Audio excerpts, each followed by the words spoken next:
It wouldn't come as a surprise to any of you here that India's banks are in big trouble. Next one.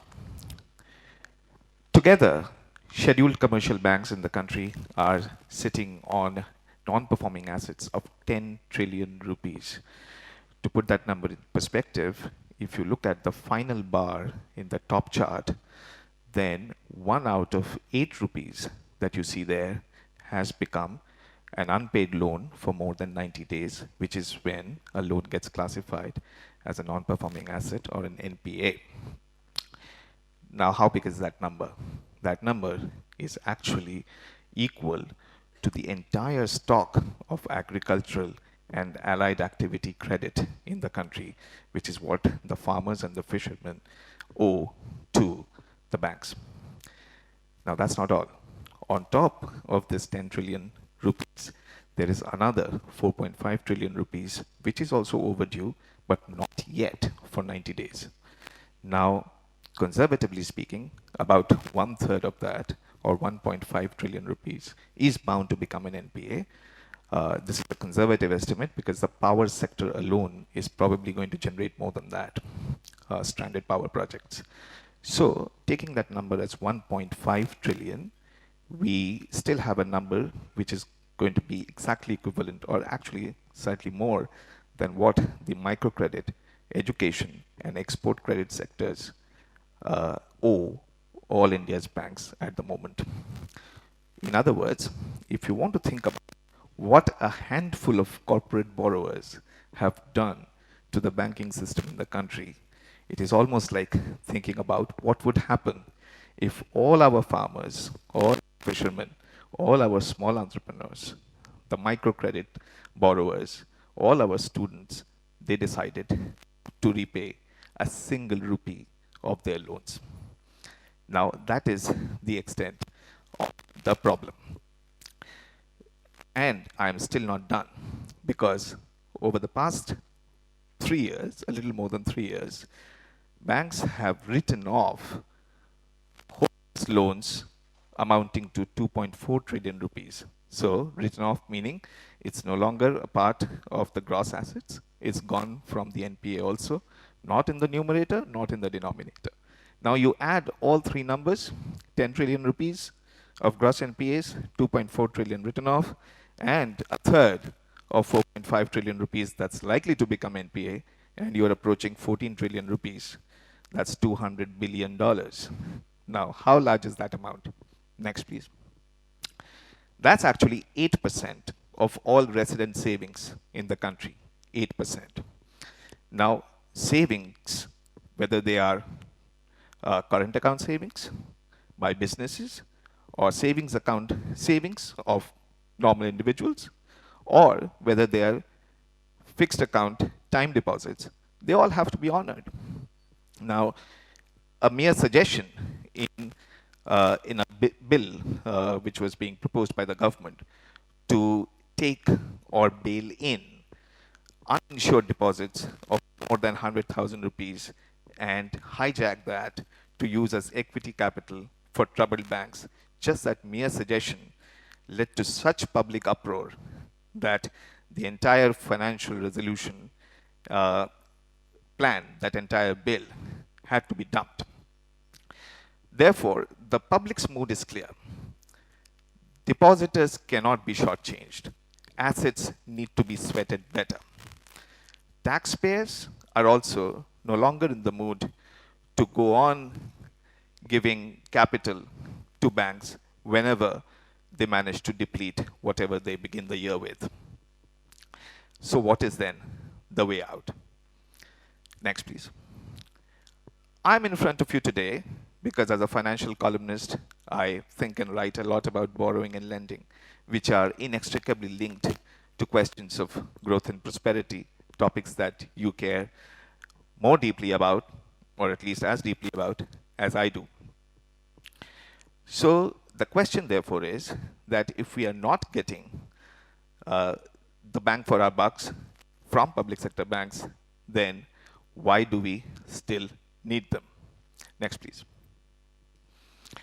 Now, this is not a trivial question because there is a bank called Dena Bank, which has been barred by the RBI from lending. So it opens its shutters every morning and it downs them every evening, but it does not lend. Now, it is part of uh, the RBI's prompt and corrective action regime, where apart from Dena, there are 10 other banks which are also part of that RBI doghouse. And there are at least 5 or 6 more which should also perhaps be there. Now, they are facing various levels of disciplinary action, and at least one bank, IDBI Bank, which should have perhaps faced the harshest penal action in that it should have been wound up, uh, has been made somebody else's problem in that it is being sold to the life insurance corporation. So it's being made the problem of insurance customers of the country. So leave aside the morality and sagacity of that decision. The fact of the matter is that there are about 16 public sector banks out of 21 which are in various stages of trouble. And in the fourth quarter of the last fiscal year, their credit growth was down to a measly 4.5% year on year. Now, it's not zero yet, but you're talking about an economy which is growing at 8% in real terms, so in double digits in nominal terms, and you have this core banking system which is just growing at 4.5%. So it might as well go to zero. So I am therefore now going to reformulate my question as, why do we still need public sector banks as lenders? Next, please. Now, to answer that question, we have to look at what is the problem that they really solve. Now, that problem in one word is of mistrust. Now, I need money, you may have the money, you may also know me, you may trust me, but we still can't safely conclude our little transaction wherein I borrow from you peer to peer.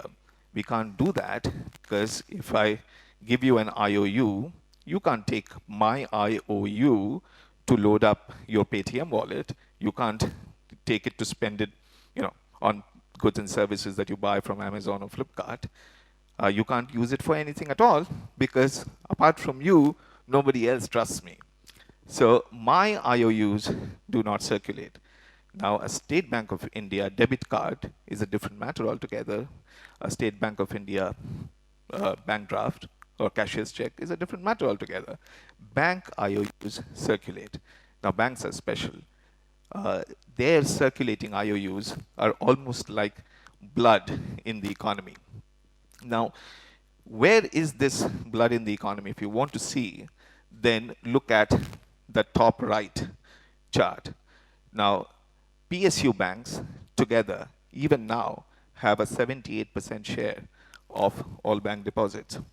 They have lost market share, yes, but just 4 percentage points in the past 6 years, a period in which they have lost 11 percentage point share in the lending market. So they are still being trusted in the deposit market. And the reason for that is in the bottom left chart.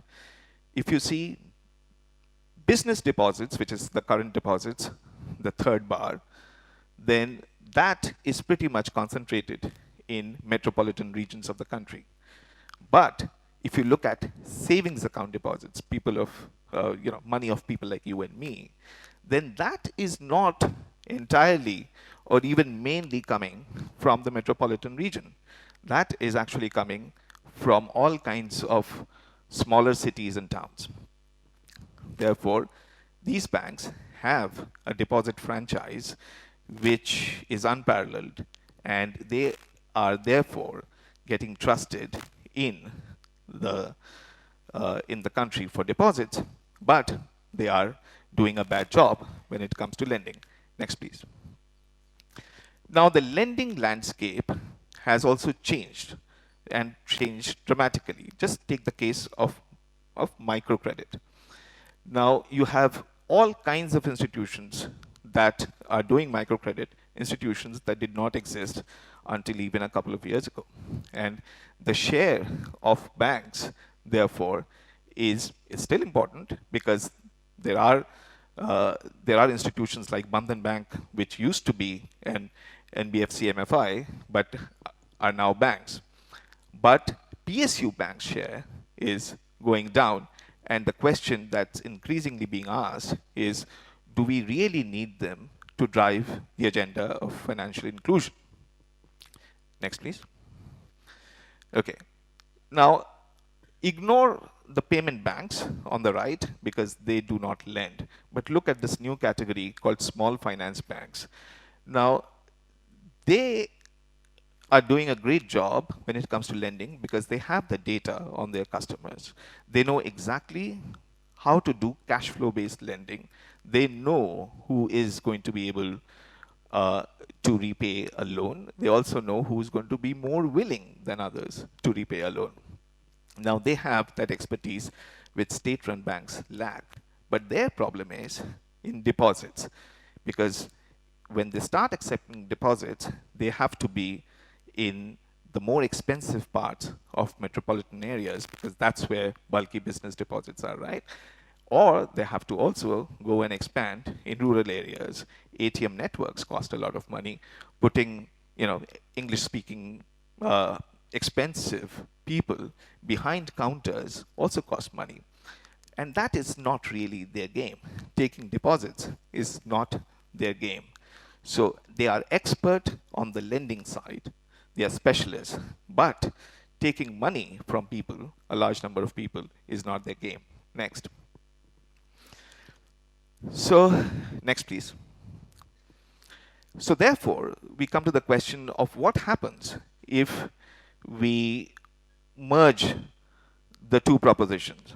So the proposition one is that you have state-run lenders who are sitting on $200 billion of non-performing assets.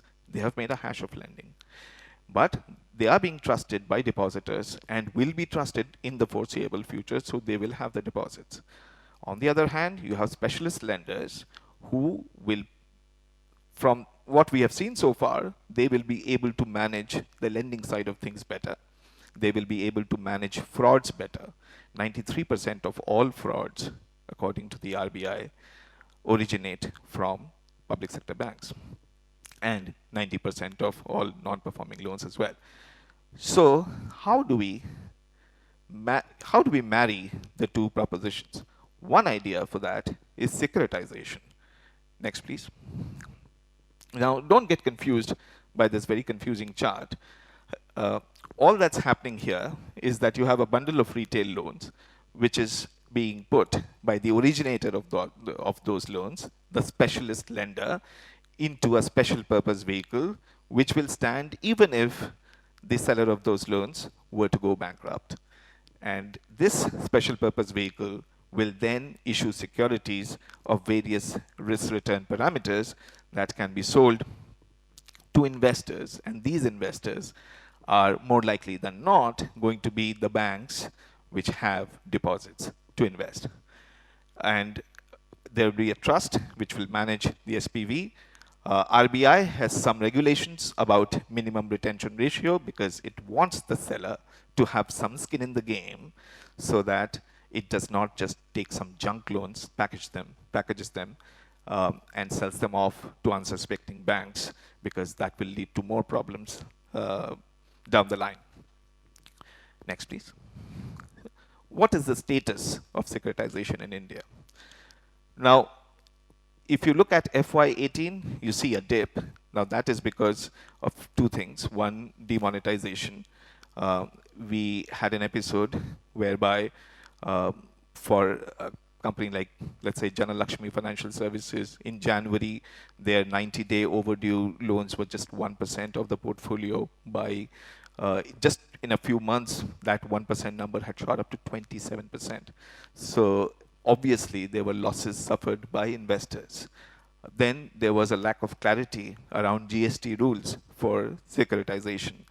So the FY18 drop, don't get too alarmed by it. Look at that last bar, the first quarter of FY19. We are already doing about 315 billion rupees. At this rate, we will be doing more than 1 trillion rupees of securitization over the course of one full year. Now, when you compare that with the overall run rate of non-food bank credit in the country of 10 trillion rupees, it's already significant. And it's growing not just in depth, but also in width. New categories of loans are getting securitized. So recently, the first education loan portfolio got sold to investors. We are also doing consumer durable loans now, personal loans. New categories are going to be added. Already you can see tractor loans being a part of PTC or pass-through certificate business, which is one of the pillars of the securitization business, the other being DA or direct assignment, which is what is preferred by public sector banks. So in direct assignment, the buyer buys the risk straight away from the seller, and then that entire exposure that he has bought, he can show that as his loan. So it swells up the loan book for the buyer. So there still are problems. Investors are still only willing to buy AAA or at best AA plus securities. They don't want anything less than that, which means that the sellers of these loans have to put up some excess cash collateral in order to enhance the rating of the securities that they're selling. That then leads to some accounting problems that I don't want to go into here. But these challenges are not insurmountable. They can always be resolved, and we will therefore have a situation where more categories of loans, retail loans, can be pooled and can be sold to people who have the deposits, and that is the state-run banks. Next, please.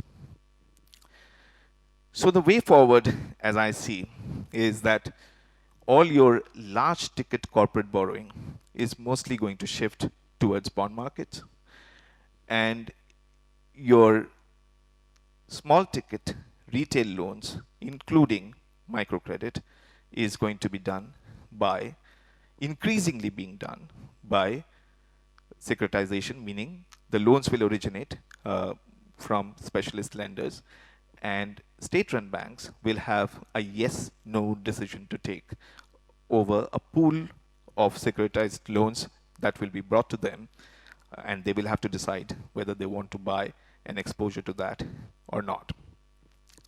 Now, when you reimagine rural, then you can imagine that everyone who needs credit, whether it's a farmer or a cold storage owner or a small entrepreneur or a student, will therefore, over time, be able to have a variety of specialist lenders who are going to be more than willing to serve his need for funds.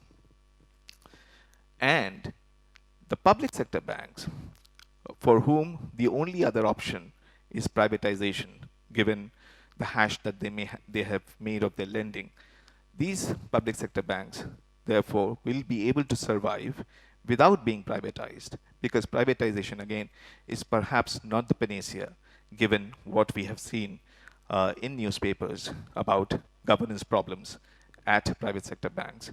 So they will be able to survive, they'll be able to grow and bolster their deposit franchise, which is already robust, but they don't need to lend. The lending can happen, and it can happen easily by specialist lenders who will then use securitization to drive forward the agenda of inclusion. This is one way to reimagine rural. Thank you.